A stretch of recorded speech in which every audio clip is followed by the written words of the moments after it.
હાલ મારું ધ્યાન મિશન પર ભારત આવીને જવાબ આપીશ, કોંગ્રેસ નેતાઓ પર થરૂરનો વળતો પ્રહાર।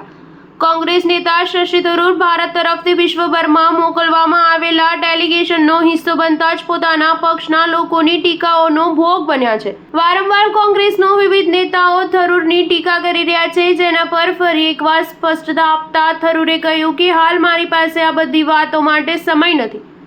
મીડિયા સાથે વાતચીતમાં બ્રાઝિલમાં થરૂરને સવાલ કરવામાં આવ્યો હતો કે કોંગ્રેસ નેતા તમારી ટીકાઓ કરી રહ્યા છે, તો તેનો જવાબ આપતા તેમણે કહ્યું આ બધી વાતો માટે મારી પાસે સમય નથી, હું હાલ માત્ર મારા મિશન પર ધ્યાન કેન્દ્રિત કરી રહ્યો છું। થરૂરે આગળ કહ્યું કે આપણે આ મિશનને ગંભીરતાપૂર્વક ધ્યાનમાં લેવું જોઈએ। એક સંપન્ન લોકતંત્રમાં ટિપ્પણીઓ અને ટીકાઓ થઈ રહી છે, પરંતુ મને લાગે છે કે હાલ આ બધી વાતો પર ધ્યાન આપવાની જરૂર નથી। જ્યારે અમે ભારત આવીશું ત્યારે અમારી પાસે અમારા સહયોગીઓ, ટીકાકારો, મીડિયા સાથે વાતચીત કરવાની તક હશે, પરંતુ હાલ અમે એવા દેશો પર ધ્યાન કેન્દ્રિત કરી રહ્યા છીએ જ્યાં અમે જઈને આપણા દેશનો સંદેશ પહોંચાડી રહ્યા છીએ।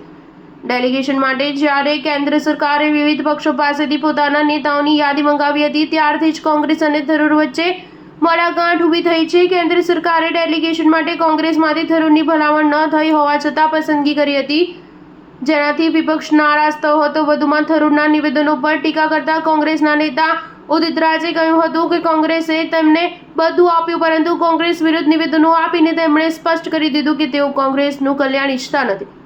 બીજી તરફ પવન ખેરાએ ટીકા કરી હતી કે થરૂરે તેમના પુસ્તકમાં સર્જિકલ સ્ટ્રાઇકની ટીકા કરી હતી, પરંતુ હવે તેઓ વિવિધ દેશોમાં જઈને તેની પ્રશંસા કરી રહ્યા છે। કોંગ્રેસના નેતાઓ થરૂરને વડાપ્રધાન મોદીની પાર્ટીના પ્રવક્તા અથવા વિદેશ મંત્રી બની જવા સલાહ આપતા ટીકા કરી હતી। તેમણે આક્ષેપ મૂક્યો હતો કે થરૂર વિદેશમાં ફક્ત ભાજપ માટે કામ કરી રહ્યા છે। સ્ટાર ન્યૂઝ 7 હંમેશા સચ્ચાઈની સાથે।